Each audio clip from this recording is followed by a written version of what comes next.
Making a difference.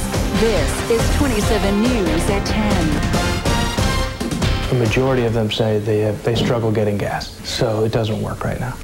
What comes easily to some is a struggle for others. Tonight, the effort underway to make filling up at the pump easier for people with disabilities. Good evening, everybody. I'm Greg Jeske. And I'm Krista Dubill. The Americans with Disabilities Act requires gas station attendants to help disabled drivers pump their gasoline.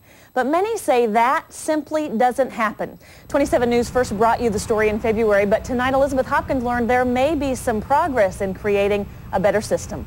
You know, for people with disabilities, there really is no such thing as gas and go. First of all, you have to get the attention of an attendant, which can sometimes be difficult to do. Occasionally, you'll see one of these call boxes, but as you can tell, it's not really very accessible, especially for someone who might be in a wheelchair.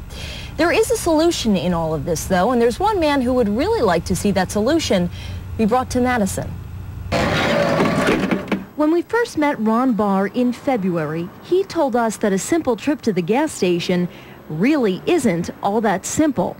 I do honk sometimes, but usually people just kind of look around and wonder what's going on, so I don't really get any big reaction from the store person. Right now, drivers who need assistance at the pump blow their horn to alert attendants they need help. But a few years ago, Patrick Hughes of Inclusion Solutions surveyed disabled drivers to see how well that system works. Found it didn't. The attendant inside doesn't know why that person's blowing their horn.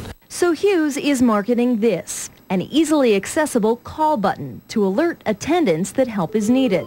It's called Fuel Call, and it's gotten some attention here at Madison's Commission on People with Disabilities Executive Committee.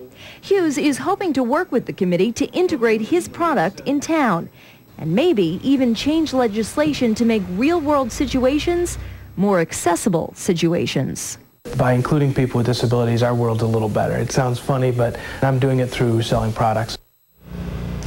Now, the committee is just in the beginning stages of their research, and what they're going to do is actually ask Hughes back to their next meeting on the 27th of April to kind of feel out what other options there are and what kind of advice he can provide. All right. Thanks, Elizabeth.